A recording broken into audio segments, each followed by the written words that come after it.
So good morning students. ഇന്ന് നമ്മൾ binary ഓപ്പറേഷൻസിന്റെ തന്നെ അടുത്ത ക്ലാസ് ആയിട്ടുള്ള അടുത്ത എപ്പിസോഡ് ആയിട്ടുള്ള കുറച്ചും കൂടെ എക്സാമ്പിൾസ് ഈ ബൈനറി ഓപ്പറേഷൻസ് തറവാണെങ്കിൽ മാത്രമേ നിങ്ങൾക്ക് ആൾജിബ്രയിലെ ഗ്രൂപ്പ് തിയറിയും റിംഗും ഒക്കെ നന്നായിട്ട് പഠിക്കാൻ സാധിക്കുള്ളൂ. അതുകൊണ്ട് ബൈനറി ഓപ്പറേഷൻസിന്റെ വളരെ പ്രധാനപ്പെട്ട ഒരു എക്സാമ്പിൾ മാത്രമാണ് ഇന്നത്തെ ക്ലാസ് നമ്മൾ ഡിസ്കസ് ചെയ്യുന്നത്. ഇത് ഒറ്റ ക്ലാസ് ആക്കാൻ കാരണം എന്താ എന്ന് വെച്ച് കഴിഞ്ഞാൽ ഇത് അത്രയും പ്രധാനപ്പെട്ട ഒരു എക്സാമ്പിൾ ആണ്. ജനറൽ കേസ് ഉണ്ട്, ജനറൽ കേസിന്റെ ഡെഫിനിഷൻ മാത്രമേ ഞാൻ പറയുന്നുള്ളൂ. പിന്നെ രണ്ട് സ്പെഷ്യൽ കേസുകളായിട്ടുള്ള വളരെ പ്രധാനപ്പെട്ട അത്രയും പ്രധാനപ്പെട്ട ഒരു എക്സാമ്പിൾ ആണ് പറയാൻ പോകുന്നത്. കഴിഞ്ഞ ക്ലാസ്സിലൊക്കെ പറഞ്ഞ പോലെ തന്നെ ബൈനറി ഓപ്പറേഷൻ എന്ന് പറഞ്ഞു കഴിഞ്ഞാൽ എന്താണെന്നുള്ളത് നിങ്ങൾക്ക് അറിയാം. ബൈനറി ഓപ്പറേഷൻ എന്ന് പറഞ്ഞാൽ ഒരു സെറ്റിലത്തെ ഒരു ഓപ്പറേഷൻ ആണ്. ആ സെറ്റിലത്തെ രണ്ട് എലമെന്റുകളെ തമ്മിൽ ഓപ്പറേറ്റ് ചെയ്യുമ്പോൾ അതേ സെറ്റിലത്തെ തന്നെ വേറൊരു എലമെന്റ് കിട്ടുന്നു. അങ്ങനെയുള്ള ഓപ്പറേഷൻസിനെയാണ് ബൈനറി ഓപ്പറേഷൻസ് എന്ന് പറയുന്നത്. ഇത് എല്ലാ ക്ലാസ്സിലും ഞാൻ പറയും, കാരണം എന്താ ചെയ്യുന്നത് അല്ലെങ്കിൽ നിങ്ങൾക്ക് റിഫ്രഷ് ചെയ്യാൻ സാധിക്കുള്ളൂ, അല്ലെങ്കിൽ മുന്നത്തെ വീഡിയോ നിങ്ങൾ നോക്കേണ്ടി വരും. അതാണ് ഇവിടെ എഴുതിയിട്ടുള്ളത് A function star from A cross A to A. അതിനെയാണ് നമ്മൾ ബൈനറി ഓപ്പറേഷൻ എന്ന് പറയുന്നത്. ഇന്നത്തെ ക്ലാസ്സിൽ നമ്മൾ ഒരു പുതിയൊരു സെറ്റ് നമ്മൾ ഡിഫൈൻ ചെയ്യാൻ പോവാണ്, അല്ലെങ്കിൽ നമ്മൾ ഡിസ്കവർ ചെയ്തിട്ടുള്ള സെറ്റ് ആണ്. അത് നമ്മൾ എന്താ ഒരു പുതിയൊരു സെറ്റും പുതിയൊരു ഓപ്പറേഷൻ, നിങ്ങൾ കേൾക്കാത്ത ഒരു ഓപ്പറേഷനാണ് നമ്മൾ ഇവിടെ പറയാൻ പോകുന്നത്. പുതിയ സെറ്റ് എന്ന് പറഞ്ഞു കഴിഞ്ഞാൽ ZN എന്ന് പറയുന്ന സെറ്റാണ്. ZN എലമെന്റുകൾ എങ്ങനെയാണെന്ന് വെച്ച് കഴിഞ്ഞാൽ 0, 1, 2, 3 etc. up to n-1. അപ്പൊ ZN എന്ന് പറയുമ്പോൾ 0 മുതൽ n-1 വരെയുള്ള സംഖ്യകളുടെ കളക്ഷൻ ആണ് നമ്മുടെ ZN എന്ന് പറയുന്നത്. അപ്പൊ ഫോർ എക്സാമ്പിൾ Z3 എന്ന് പറയുകയാണെങ്കിൽ Z3 is 0, 1, 2. ഈ Z4 എന്ന് പറയുകയാണെങ്കിൽ Z4 is 0, 1, 2, 3. Z5 ആണെങ്കിൽ 0, 1, 2, 3, 4. അപ്പൊ in general ZN means a collection of elements, or collection of numbers 0, 1, 2, 3 etc. up to n-1. ഈ സെറ്റിൽ ഞാൻ ഒരു ഓപ്പറേഷൻ ഡിഫൈൻ ചെയ്യാൻ പോവാണ്. ആ ഓപ്പറേഷൻ ഇങ്ങനെയാണ്, അഡീഷൻ മോഡുലോ n എന്നാണ് പറയുന്നത്. ഈ ഓപ്പറേഷന്റെ പേര് addition modulo n plus n. ഈ ചിഹ്നം പ്രത്യേകം നോട്ട് ചെയ്യുക. ഈ ആൾജിബ്രയിൽ മാത്രമല്ല നമ്മൾ അടുത്ത ക്ലാസ്സുകളിലായിട്ട് അല്ലെങ്കിൽ അടുത്ത സെമ്മുകളിൽ എപ്പോഴെങ്കിലും പഠിക്കുന്ന നമ്പർ തിയറിക്കും ഈ ഒരു ഓപ്പറേഷൻ, നമ്പർ തിയറി ഒരുവിധമൊക്കെ ഈ ഓപ്പറേഷൻ കൊണ്ടാണ് മുന്നോട്ട് പോയിട്ടുള്ളത്. അതിൽ പ്രധാനപ്പെട്ട ഒരു ഓപ്പറേഷൻ ആണ് ഈ അഡീഷൻ മോഡുലോ n അല്ലെങ്കിൽ പ്ലസ് n എന്ന് പറയുന്നത്. അപ്പൊ എന്താണ് പ്ലസ് n എന്നുള്ളത് നമുക്ക് നോക്കാം. പ്ലസ് n എന്ന് പറഞ്ഞു കഴിഞ്ഞാൽ a പ്ലസ് n b. അവിടെ ചെയ്യുന്നത് ഇത്ര മാത്രമേ ഉള്ളൂ, എയും ബിയും കൂടെ ആഡ് ചെയ്യുക, അതിനെ n കൊണ്ട് ഡിവൈഡ് ചെയ്യുക, എന്നിട്ട് കിട്ടുന്ന റിമൈൻഡർ. അതാണ് അഡീഷൻ മോഡുലോ n ന്റെ ഓപ്പറേഷൻ എന്ന് പറയുന്നത്. a പ്ലസ് n b എന്ന് പറഞ്ഞാൽ we add the integers a and b divided by n, and the output will be the remainder of that division. അപ്പോൾ എയും ബിയും കൂടെ ആഡ് ചെയ്തതിനു ശേഷം n നെ കൊണ്ട് ഡിവൈഡ് ചെയ്യുക, എന്നിട്ട് കിട്ടുന്ന റിമൈൻഡർ ആണ് എന്താ നമ്മുടെ a പ്ലസ് n b എന്ന് പറയുന്നത്. അപ്പൊ അങ്ങനെ റഫ് ആയിട്ട് പറഞ്ഞാൽ നിങ്ങൾക്ക് ഒരു പക്ഷേ മനസ്സിലായിക്കൊള്ളുന്നില്ല. ഞാനൊരു സിമ്പിൾ എക്സാമ്പിൾ, ഒന്നല്ല രണ്ട് എക്സാമ്പിൾ കൂടി ഉണ്ട്, രണ്ട് എക്സാമ്പിൾ എടുത്തിട്ട് നമുക്ക് നോക്കാം.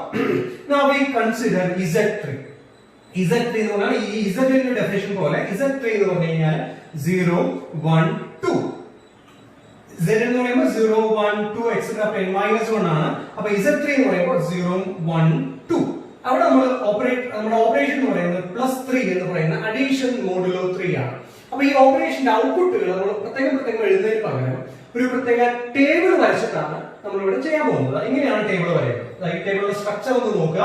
ഇവിടെ ഞാൻ ഓപ്പറേഷൻ എഴുതി പ്ലസ് 3 അഡീഷൻ മോഡുലോ 3 എന്നുള്ള ഓപ്പറേഷൻ എഴുതി. നമ്മൾ ഈ സെറ്റിലെ എലിമെന്റുകളാണ് ഇങ്ങനെ വെർട്ടിക്കൽ ആയിട്ടും ഹൊറിസോണ്ടൽ ആയിട്ടും നമ്മൾ എഴുതിയിട്ടുള്ളത് 0, 1, 2, 0, 1, 2. ഇനി ഇതിന്റെ ഉള്ളിൽ നമ്മൾ എഴുതാൻ പോകുന്നത് നമ്മുടെ ഗ്രാഫിലൊക്കെ ചെയ്യുന്ന പോലെ ഈ ഔട്ട്പുട്ടുകളാണ് ഇതിന്റെ ഉള്ളിൽ നമ്മൾ എഴുതാൻ പോകുന്നത്. നമുക്ക് എടുത്ത് നോക്കാം. 0 പ്ലസ് 3, 0 പ്ലസ് അഡീഷൻ മോഡുലോ 3 ആണ്. അപ്പൊ 0 പ്ലസ് 3, 0 എന്ന് പറയുന്നത് 0 എന്ന് പറയുന്നത് 3 യേക്കാൾ ചെറിയൊരു സംഖ്യയാണ്. നമുക്ക് ഡിവൈഡ് ചെയ്യാൻ സാധിക്കില്ല, ഇന്റിജർ കിട്ടില്ല. അപ്പൊ അതുകൊണ്ട് we take the remainder as 0 itself. ഇപ്പൊ 0 നെ നമുക്ക് 3 കൊണ്ട് ഡിവൈഡ് ചെയ്യാം. Anyway 0 plus 3, 0 is taken as 0 itself. അപ്പൊ ഞാൻ ഇവിടെ 0 എന്ന് എഴുതി. Now 0 plus 3, 1. 0 plus 3, 1. 1 എന്ന് പറയുന്നത് 3 യേക്കാൾ ചെറിയൊരു സംഖ്യ ആയതുകൊണ്ട് 0 plus 3, 1 റിമൈൻഡർ നമ്മൾ നോക്കേണ്ട ആവശ്യമില്ല. 0 plus 3, 1 is 1 itself. അതേപോലെ 0 plus 3, 2. 0 plus 3, 2 അഡീഷൻ മോഡുലോ 3, 2 എന്ന് പറയുന്നത് 2 3 യേക്കാൾ ചെറുതാണ്. അഗൈൻ നമുക്ക് അവിടെ 2 തന്നെയാണ് കിട്ടുക. ഓക്കെ, അപ്പൊ 0 plus 0 is 0, 0 plus 1 is plus 3 1 is 1, 0 plus 3 2 is 2.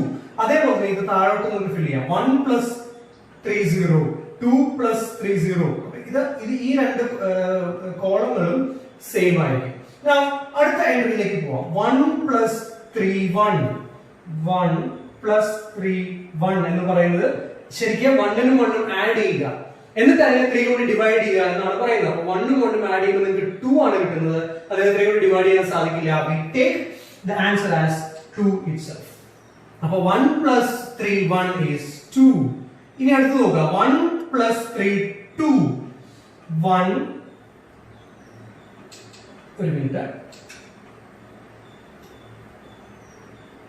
1 plus 3 2 എന്ന് പറയുന്നത് 1 ഉം 2 ഉം കൂടെ ആഡ് ചെയ്യുക. 1 ഉം 2 ഉം കൂടെ ആഡ് ചെയ്യുമ്പോൾ നിങ്ങൾക്ക് 3 ആണ് കിട്ടുക. ഓക്കെ, 1 ഉം 2 ഉം കൂടെ ആഡ് ചെയ്യുക ആദ്യം. then you will get 3. ഈ 3 നെ എന്ത് ചെയ്യണം? 3 എന്നുള്ള സംഖ്യയെ നമ്മൾ 3 കൊണ്ട് ഡിവൈഡ് ചെയ്യണം. പ്ലസ് 3 ആയതുകൊണ്ടാണ്. അപ്പൊ 3 എന്നുള്ള സംഖ്യയെ 3 കൊണ്ട് ഡിവൈഡ് ചെയ്യുമ്പോൾ എത്രയാണ് റിമൈൻഡർ? 3 കറക്റ്റ് ആയിട്ട് ഡിവൈഡ് ചെയ്തു പോകും. Reminder is 0. അപ്പൊ 1 plus 3 2 equal to 0. അതാണ് ഞാൻ ഇവിടെ എഴുതാൻ പോകുന്നത്, 0. Now അടുത്ത നോക്കാം. 2 plus 0, 2 plus 0, 2 plus 3 0 എന്ന് പറയുന്നത് 2 plus 0 2 തന്നെയാണ്. അതിനെ 3 കൊണ്ട് ഡിവൈഡ് ചെയ്യാൻ പറ്റില്ല, ഇന്റിജർ കിട്ടില്ല. അപ്പോൾ അതുകൊണ്ട് it is taken as 2. Now അതാണ് എഴുതിയിട്ടുള്ളത്. 2 plus 0 is 2. Now 2 plus 3 1, 2 plus 3 1 എന്ന് പറയുന്നത് 2 plus 1 ചെയ്യുക, അതിനെ 3 കൊണ്ട് ഡിവൈഡ് ചെയ്യുക. അപ്പോൾ 2 plus 1 3 ആണ്. അതിനെ 3 കൊണ്ട് ഡിവൈഡ് ചെയ്യുമ്പോൾ നിങ്ങൾക്ക് അതിന്റെ റിമൈൻഡർ ആണ് എഴുതുന്നത്. Remainder is 0. Remainder is 0. 2 plus 1 plus 3 1, 3 ആണ് കിട്ടുക. 3 നെ 3 കൊണ്ട് ഡിവൈഡ് ചെയ്യുമ്പോൾ റിമൈൻഡർ 0 ആണ്. അപ്പോൾ 2 plus 3 1 is 0. Now 2 plus 3 2 എന്ന് പറയുന്നത് 2 ഉം 2 ഉം ആഡ് ചെയ്യുക. 2 ഉം 2 ഉം ആഡ് ചെയ്യുമ്പോൾ 4 ആണ് നമ്മുടെ ആൻസർ വരുന്നത്. അതിനെ 3 കൊണ്ട് ഡിവൈഡ് ചെയ്യുക. 4 നെ 3 കൊണ്ട് ഡിവൈഡ് ചെയ്യാൻ നിങ്ങൾക്ക് ആർക്കും ആലോചിച്ച് അറിയാവുന്നതാണ്. 4 നെ 3 കൊണ്ട് ഡിവൈഡ് ചെയ്യുമ്പോൾ റിമൈൻഡർ 1 ആയിരിക്കും. അപ്പോൾ ഇവിടെ 2 plus 3 2 is 1. So this is the binary this is operation plus 3. ഇവിടെ നോക്കിയാൽ അറിയാം ഇതിനുള്ളിലത്തെ ഔട്ട്പുട്ടുകൾ എന്ന് പറഞ്ഞു കഴിഞ്ഞാൽ ഈ സെറ്റിലത്തെ തന്നെ എലിമെന്റുകളാണ്. നോക്കിയപ്പോൾ 0 1 2 1 2 0 2 0 1 ഇതെല്ലാം തന്നെ ഇതേ സെറ്റിലത്തെ തന്നെ എലിമെന്റുകളാണ്. അപ്പോൾ നമ്മൾ എന്താ ചെയ്തത്? ഈ സെറ്റിലത്തെ എലിമെന്റുകളെ ആഡ് ചെയ്തു. അഡീഷൻ മോഡിൽ 3 വെച്ചിട്ട് ആഡ് ചെയ്തു. നമുക്ക് കിട്ടുന്നത് എന്ത് തന്നെയാണ്? Z3യുടെ എലിമെന്റുകൾ തന്നെയാണ്. ഒന്ന് ഇതിനുള്ളിലത്തെ സംഖ്യകളെല്ലാം നോക്കി അറിയാം, എല്ലാം തന്നെ Z3യുടെ ഉള്ളിൽ കിടക്കുന്ന സംഖ്യകൾ തന്നെയാണ്. അപ്പോ +3 is a binary operation on Z3. Addition modulo 3 is a binary operation on Z3. വളരെ പ്രധാനപ്പെട്ട അത്രയും ഇമ്പോർട്ടന്റ് ആയിട്ടുള്ള ഒരു ഓപ്പറേഷൻ ആണ്. ഇനി ഇത് ഒന്നും കൂടെ ക്ലിയർ ആവാൻ വേണ്ടിയിട്ടാണ് ഞാൻ രണ്ടാമത്തെ എക്സാമ്പിൾ എടുത്തിട്ടുള്ളത്. Z4 എന്ന് പറയുന്നത് നിങ്ങൾക്ക് Z നെ വെച്ചിട്ട് കമ്പയർ ചെയ്യാം. Z is 0 up to n minus 1. അപ്പോൾ Z4 എന്ന് പറഞ്ഞാൽ 0 up to 4 minus that is 3. അപ്പോൾ Z4 is 0 1 2 3. ഇതാണ് Z4 വരുന്നത്. നമുക്ക് ഇനി ഇതേപോലെ ടേബിൾ വരച്ചിട്ട് ഇതിന്റെ ഔട്ട്പുട്ടുകൾ എന്താണ്, ഇത് ബൈനറി ഓപ്പറേഷൻ ആണോ എന്നുള്ളത് നമുക്ക് വെരിഫൈ ചെയ്ത് നോക്കാം. Now +4 ആണ്. അപ്പോൾ ഓർക്കുക, രണ്ട് സംഖ്യകളെ ആഡ് ചെയ്യുക, എന്നിട്ട് അതിനെ ഡിവൈഡ് ചെയ്യുന്നത് 4 കൊണ്ടാണ്. Z3 +3 ആകുമ്പോൾ 3 കൊണ്ടാണ് ഡിവൈഡ് ചെയ്തത്. ആഡ് ചെയ്തത് 3 കൊണ്ടാണ് ഡിവൈഡ് ചെയ്തത്. Z4 +4 ആണ് നമ്മുടെ ഓപ്പറേഷൻ. അവിടെ നമ്മൾ ചെയ്യുന്നത് ആഡ് ചെയ്തതിനു ശേഷം 4 കൊണ്ട് ഡിവൈഡ് ചെയ്യുക എന്നുള്ളതാണ് നമ്മൾ ചെയ്യുന്നത്. നോക്കാം നമുക്ക്. 0 + 4 0. 0 + 4 0 എന്ന് പറയുന്നത് അങ്ങനെയാണ് വരിക. 0 + 4 0 equal to 0 ഉം 0 ഉം ആഡ് ചെയ്യുക, അതിനെ 4 കൊണ്ട് ഡിവൈഡ് ചെയ്യുക. 0 ഉം 0 ഉം ആഡ് ചെയ്യുമ്പോൾ നിങ്ങൾക്ക് 0 തന്നെയാണ് കിട്ടുന്നത്. അപ്പോൾ ചെറിയ സംഖ്യ ആയതുകൊണ്ട് നമുക്ക് ആഡ് ചെയ്യുന്നത് കണക്കാക്കില്ല, ഡിവൈഡ് ചെയ്യുന്നത് നമ്മൾ കണക്കാക്കുന്നില്ല. So we take the output as 0.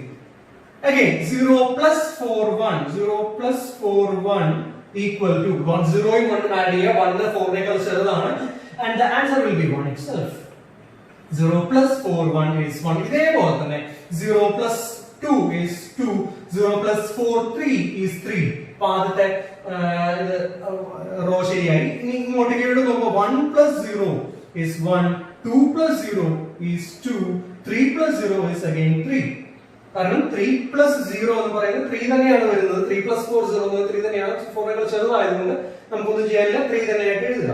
Now അടുത്ത റോയിലേക്ക് പോവാം. 1 + 0 1 എന്ന് എഴുതി. 1 + 1 1 plus 4 1 equal to 1 plus 4 1 എന്ന് പറഞ്ഞാൽ 1 plus 1 ചെയ്യുക 4 കൊണ്ട് ഡിവൈഡ് ചെയ്യുക 1 plus 1 ചെയ്യുമ്പോൾ 2 ആണ് കിട്ടുന്നത് അതിനെ 4 കൊണ്ട് ഡിവൈഡ് ചെയ്യാൻ പറ്റില്ല so we take it as 2 itself 1 plus 4 1 equal to 2 1 plus 4 2 1 plus 4 2 അത് നോക്കുക 1 ഉം 2 ഉം ആഡ് ചെയ്യുക പറ്റുവാണെങ്കിൽ 4 കൊണ്ട് ഡിവൈഡ് ചെയ്യുക 1 ഉം 2 ഉം ആഡ് ചെയ്യുമ്പോൾ നിങ്ങൾക്ക് 3 ആണ് കിട്ടുക 4 കൊണ്ട് ഡിവൈഡ് ചെയ്യാൻ സാധിക്കില്ല അപ്പോൾ we take it as 3 itself അപ്പോൾ 1 plus 4 2 is 3 ഇനി അടുത്ത സംഖ്യ നോക്കുക 1 plus 4 3 1 plus 4 3 equal to എത്ര എന്നുള്ളത് ആലോചിച്ച് പറയാവുന്നതാണ് 1 plus 4 3 എന്ന് പറയുമ്പോൾ 1 ഉം 3 ഉം ആഡ് ചെയ്യുക എന്നിട്ട് അതിനെ 4 കൊണ്ട് ഡിവൈഡ് ചെയ്യുക എന്നിട്ട് കിട്ടുന്ന റിമൈൻഡർ അപ്പോൾ 1 ഉം 3 ഉം ആഡ് ചെയ്യുക 4 കിട്ടി 4 നെ 4 കൊണ്ട് ഡിവൈഡ് ചെയ്യുമ്പോൾ കിട്ടുന്ന റിമൈൻഡർ 4 നെ 4 കൊണ്ട് ഡിവൈഡ് ചെയ്യുമ്പോൾ റിമൈൻഡർ ഇല്ല 0 ആയിരിക്കും കറക്റ്റ് ആയിട്ട് ഡിവൈഡ് ചെയ്യാൻ സാധിക്കും 0 ആയിരിക്കും റിമൈൻഡർ വരിക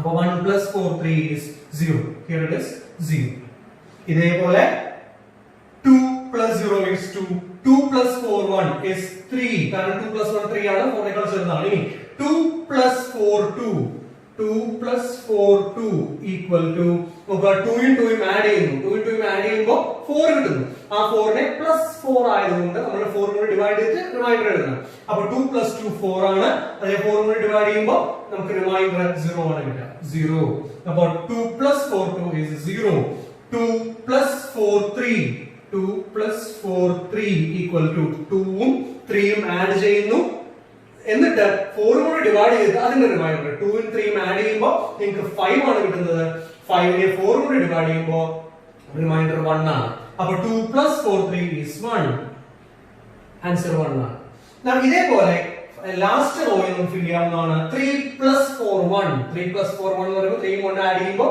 4 ആണ് അതിനെ 4 കൊണ്ട് ഡിവൈഡ് ചെയ്യുന്ന റിമൈൻഡർ 0 ആണ് 3 plus 4 1 is 0 3 plus 4 2 അപ്പോൾ 5 ആണ് ആഡ് ചെയ്യുമ്പോൾ കിട്ടുന്നത് 3 plus ഇവിടുത്തെ പോലെ തന്നെയാണ് 2 plus 3 അപ്പോൾ 3 plus 2 ചെയ്താൽ 5 ആണ് കിട്ടുക 5 നെ 4 കൊണ്ട് ഡിവൈഡ് ചെയ്യുമ്പോൾ കിട്ടുന്ന റിമൈൻഡർ that is 1 ഇനി 3 plus 3 3 plus 4 3 ആണ് 3 plus 4 3 എന്ന് പറഞ്ഞു കഴിഞ്ഞാൽ അഡീഷൻ മോഡുലോ 4 ആണ് അപ്പോൾ 3 plus 3 ആഡ് ചെയ്തു 6 ആണ് കിട്ടുന്നത് ആ 6 നെ 4 കൊണ്ട് ഡിവൈഡ് ചെയ്യും 6 നെ 4 കൊണ്ട് ഡിവൈഡ് ചെയ്യുമ്പോൾ നിങ്ങൾക്ക് കിട്ടുന്ന റിമൈൻഡർ 2 ആണ് അപ്പോൾ 3 plus 4 3 is 2 നോക്കുക ദാ Z4 ലെ +4 ആണ് എന്റെ ബൈനറി ഓപ്പറേഷൻ എന്റെ ഓപ്പറേഷൻ എന്ന് പറയുന്നത് അത് ഓപ്പറേറ്റ് ചെയ്യുമ്പോൾ നിങ്ങൾക്ക് കിട്ടുന്ന ഔട്ട്പുട്ടുകളാണ് ഈ എലമെന്റുകളെ നമ്മൾ ഓപ്പറേറ്റ് ചെയ്യുമ്പോൾ കിട്ടുന്ന ഔട്ട്പുട്ടുകളാണ് ഈ കാണുന്നത് ഈ ഔട്ട്പുട്ടുകൾ എല്ലാം തന്നെ Z4 ലെ എലമെന്റുകൾ മാത്രമാണ് പുറമേ നിന്നുള്ള ഒരു എലമെന്റും അതിൽ വന്നിട്ടില്ല അതുകൊണ്ട് +4 is a binary operation on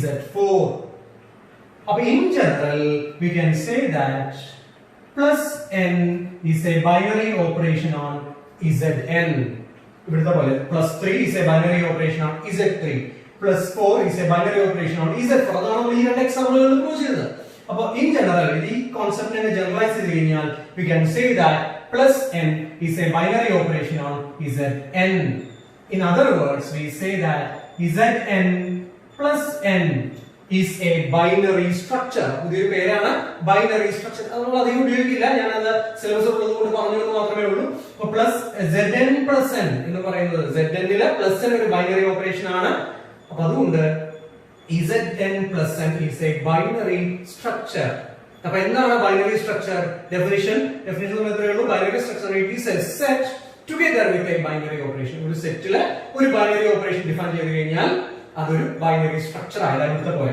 Zn ലെ Z3 ലെ +3 എന്ന് പറയുന്ന ഒരു ബൈനറി ഓപ്പറേഷൻ ആണ് Z3 + 3 is a binary structure Z4 ലെ +4 എന്ന് പറയുന്ന ഒരു ബൈനറി ഓപ്പറേഷൻ ആണ് ഇപ്പോൾ പ്രൂവ് ചെയ്തു ഈ ഔട്ട്പുട്ടുകൾ നോക്കി അറിയാം എല്ലാം തന്നെ ഉള്ളിൽ എലമെന്റുകളാണ് അപ്പോൾ Z4 + 4 is a binary structure similarly or generalizing we can say that Zn + n is a binary structure അപ്പോൾ ഞാൻ ഇതിന്റെ ക്ലാസ്സിനെ കൂടെ തന്നെ പറഞ്ഞു പോയിട്ടുള്ള ഡെഫിനിഷൻ ആണ് എന്താണ് ബൈനറി സ്ട്രക്ചർ എന്ന് പറയുന്നത് ബൈനറി സ്ട്രക്ചർ എന്ന് പറഞ്ഞാൽ it is A set together with a binary operation അപ്പോൾ ഒന്നുകൂടെ പ്രത്യേകം ശ്രദ്ധിക്കുക ഈ എക്സാമ്പിളുകൾ ഇത് ആൾജിബ്രയിൽ മാത്രമല്ല നമ്പർ തിയറിയിൽ ധാരാളം ഉപയോഗിക്കുന്നതാണ് Zn ഉം +n ഉം അഡീഷൻ മോഡുലോ n എന്നാണ് ഇതിന് പറയുക Zn + n addition modulo n അവിടെ ചെയ്യുന്ന ഡെഫിനിഷൻ a + n b കൊണ്ട് ഉദ്ദേശിക്കുന്നത് a യും b യും തമ്മിൽ ആഡ് ചെയ്യുന്നു dividing it by n and writing the remainder. അപ്പോൾ റിമൈൻഡർ ഔട്ട്പുട്ട് എന്ന് പറയുന്നത് എയും ബിയും ആഡ് ചെയ്തിട്ട് n കൊണ്ട് ഡിവൈഡ് ചെയ്ത് കിട്ടുന്ന റിമൈൻഡർ ആയിരിക്കും a plus nb എന്ന് പറയുന്ന ഓപ്പറേഷന്റെ ഔട്ട്പുട്ട്. ഇത് കൂടുതൽ എക്സാമ്പിളുകൾ ഈ ബോർഡിൽ നമ്മുടെ സമയപരിധി മൂലം നമുക്ക് ചെയ്യാൻ സാധിക്കുന്നില്ല. നിങ്ങൾ സ്വയം ഇത് വർക്ക്ഔട്ട് ചെയ്ത് നോക്കുക. നിങ്ങൾക്ക് Z5, Z6, Z7, Z8 അപ്പൊ അതിലൊക്കെ +5, +6, +7 ഇതെല്ലാം തന്നെ നിങ്ങൾക്ക് സ്വന്തം വർക്ക്ഔട്ട് ചെയ്ത് നോക്കാവുന്നതാണ്. ഇതേപോലെ തന്നെയുള്ളൂ Z3, Z4 ഞാൻ പറഞ്ഞു. ഇതേപോലെ തന്നെ Z5, Z6 എല്ലാം ചെയ്ത് നോക്കുക. It's very important example. ഒരിക്കലും മറന്നു പോകാൻ പാടില്ല. എപ്പോഴും ഓർത്തെടുക്കാൻ നിങ്ങൾക്ക് സാധിക്കേണ്ട എക്സാമ്പിൾ ആണ്. Zn plus n addition modulo n. Zn under addition modulo n is a binary structure. അല്ലെങ്കിൽ plus n is a binary operation on Zn. അതാണ് നമ്മുടെ ഇന്നത്തെ ക്ലാസ് പ്രധാനപ്പെട്ട ഭാഗം. ഒറ്റ ക്ലാസ്സിൽ അത് എടുക്കുകയാണ്. വീണ്ടും കാണുക. മനസ്സിലായില്ലെങ്കിൽ അത് അത്രയും ഇമ്പോർട്ടന്റ് ആയിട്ടുള്ള ഒരു ഓപ്പറേഷൻ ആണ്.